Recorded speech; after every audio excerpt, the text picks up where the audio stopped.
Class 12th class है। तो बच्चों, आज हम आपको कथा खंड से पाठ 4 बहादुर कहानी का सारांश बताएंगे। इस कहानी में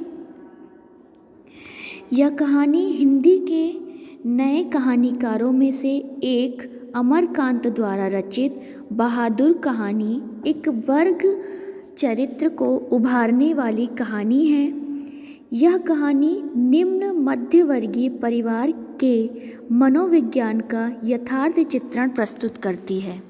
साथ ही शोषित एवं दुबले कुचले लोगों की दयनीय स्थिति को उजागर करती है। तो यह कहानी एक मध्यवर्गीय परिवार की है और जिसमें कि उसकी स्थिति के बारे में बताया गया है कि जो मध्यवर्गीय परिवार होते हैं उनकी जो आर्थिक स्थिति होती है वो बहुत अच्छी तो नहीं होती, पर वो लोग झूठी शान दिखाने के लिए घर में एक नौकर रख लेते हैं और वास्तव में उन्हें ना तो नौकर के साथ व्यवहार करने का सलीका आता है और ना ही उसकी हैसियत नौकर रखने की उनकी हैसियत होती है। तो यहाँ पर एक मध्यवर्गीय परिवार के बारे में बताया गया है कि कैसे उनकी जो स्थिति होती है कितनी दयनीय होती है और जब वे अपने घर में झूठी शान और शौकत को दिखाने के लिए एक नौकर रख लेते हैं तो उस नौकर के साथ कैसा व्यवहार किया जाता है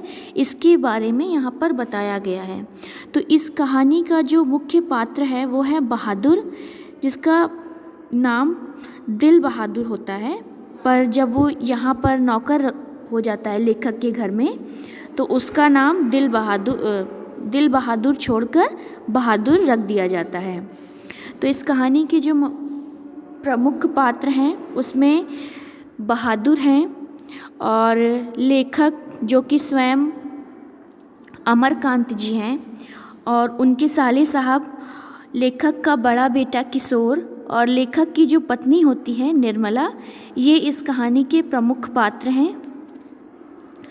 तो जो बहादुर है तो वह एक पहाड़ी लड़का है जो कि नेपाल से रहने वाला है। तो दिल बहादुर एक पहाड़ी लड़का है जो नेपाल का रहने वाला है। उसका बाप युद्ध में मारा जाता है, तो उसके जो पिता होते हैं वो युद्ध में मार दिए जाते हैं और सारी जिम्मेदारी, घर की जो सारी जिम्मेदारियां होती हैं वो उसकी माँ पर आ जाती हैं।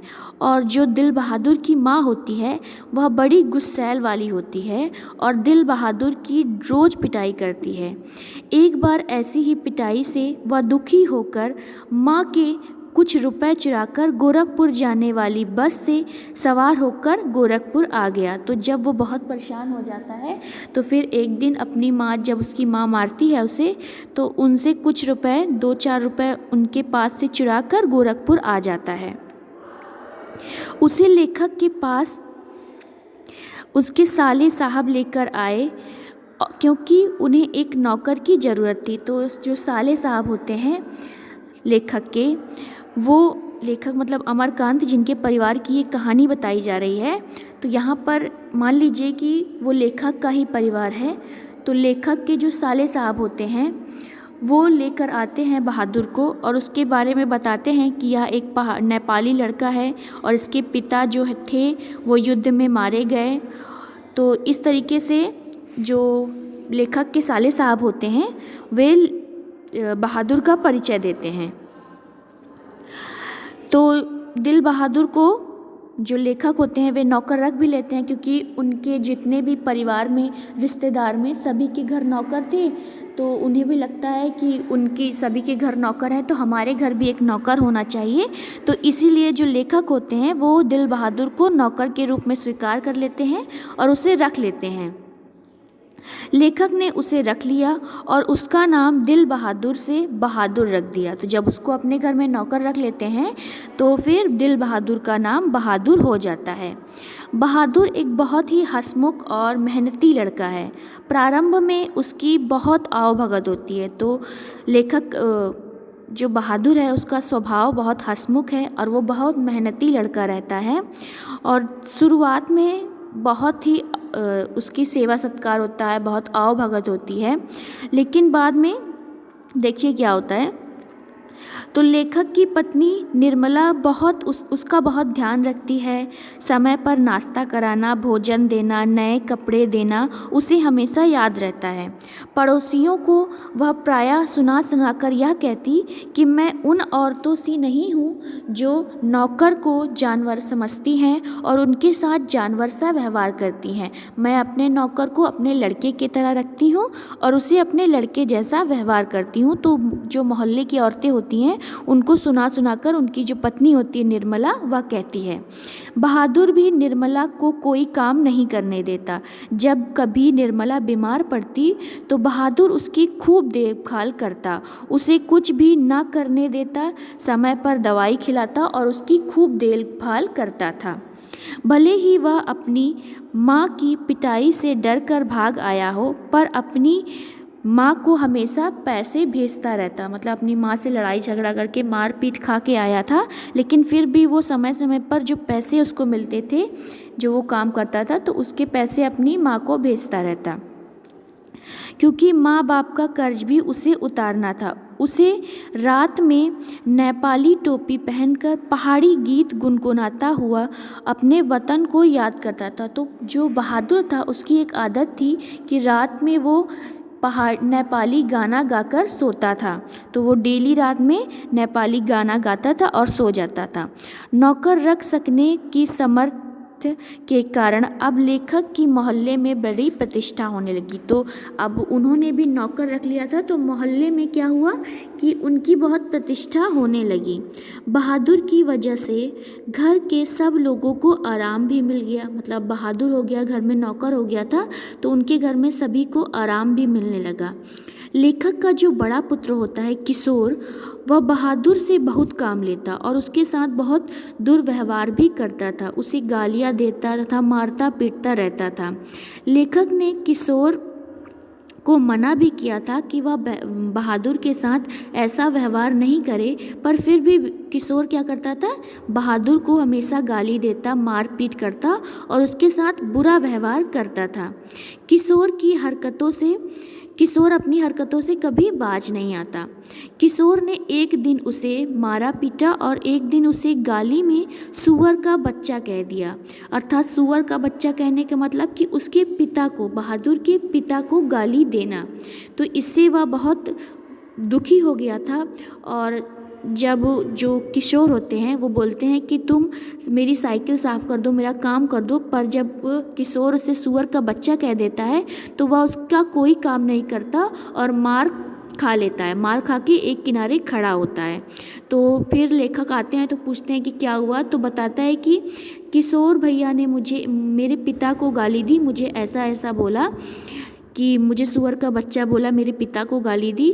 तो लेखक उनको फिर समझाते हैं कि किशोर तुम बहादुर के साथ ऐसा व्यवहार मत करो, पर उसकी समझ में नहीं आता। फिर आगे क्या होता है, ये तो अभी शुरुआत है, अब देखिए आगे भी क्या होता है कि कुछ समय बीतता है तो निर्मला के जो आस पड़ोस के लोग होते हैं, उसके जो रिश्तेदार होते हैं, वो कहते हैं कि जो तुम बहादुर के लिए खाना बनाती हो, तो वो तो नौकर है, नौकर को ज़्यादा सर पर नहीं चढ़ा के रखना चाहिए। इस तरीके से निर्मला के कान भर देती हैं जो आस पड़ोस की महिलाएं होती हैं।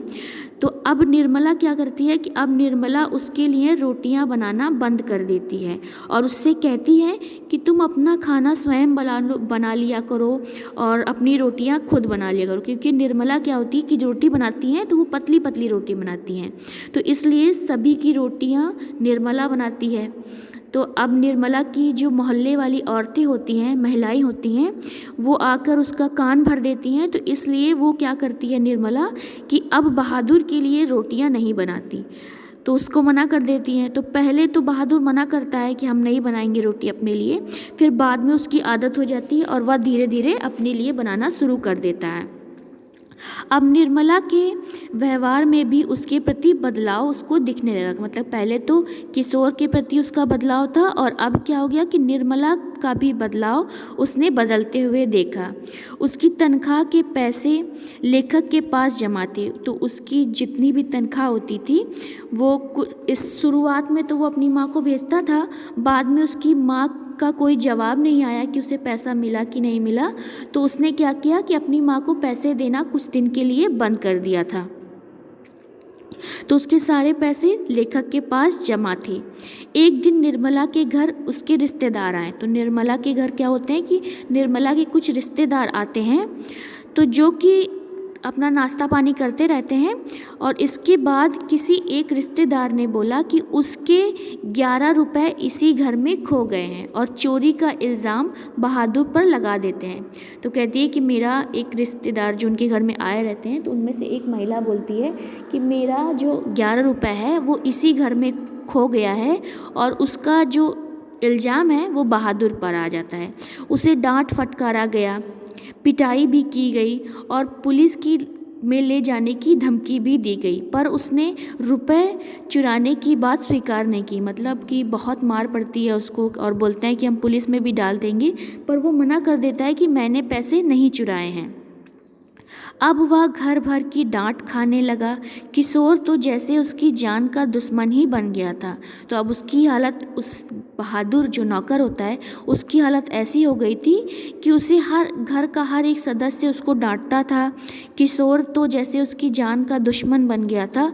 अंततः वह बहादुर अब घर से भाग जाने का उसने निर्णय ले लिया। और एक दिन क्या होता है कि एक दिन रात में वह घर छोड़कर चला जाता है। ना वह अपना सामान लेता है, ना वो अपना पैसा लेता है। बिना कुछ लिए, बिना कुछ किसी से बताए वह रात में चला जाता है। अतः अब निर्मला को एहसास हुआ कि हम लोगों के बुरे व्यवहार के कारण ही बहादुर यहाँ से चला गया और उसे अपनी गलती का पश्चाताप होने लगता है। निर्मला जानती है कि उसके रिश्तेदारों ने बहादुर पर पैसे चोरी का इल्ज़ाम लगाया, जिसके कारण वह दुखी हुआ और इसी कारण वह घर छोड़कर चला गया। सभी को बहादुर की कमी खलने लगी कि बहादुर बहुत अच्छा लड़का था, जो कि सभी काम करता था, सभी को प्रसन्न रखता था। और अचानक से जब वो घर छोड़कर चला जाता है, ना तो कोई पैसा लेता है, ना किसी का कोई सामान लेता है, बिना किसी को बताए जब वो चला जाता है, तो सबको बहुत दुख होता है। किशोर तो अब जब वो घर छोड़कर चला जाता है, तो किशोर तो उससे माफ़ी मांगने तक के लिए तैयार हो जाता है, पर अब वो बहादुर वापस नहीं आएगा। निर्मला आंखों पर आंचल रखकर छुप छुप कर रोती रहती है। अब सारा घर बहादुर के प्रति सहृदय होकर अपने किए पर पश्चाताप कर रहा है। तो यहीं पर मतलब सभी घर वाले क्या होते हैं कि अपने किए पर पश्चाताप करते हैं कि अगर बहादुर किस तरीके से आ जाए तो किशोर उससे माफ़ी मांग लेगा, सभी घर वाले उससे माफ़ी मांग लेंगे और सभी को अपनी गलती का एहसास हो जाता है। तो यहीं पर इस कहानी का समापन हो जाता है। तो बच्चों, आज हमने आपको बहादुर कहानी का सारांश बता दिया है। आज के लिए बस इतना ही। Thank you.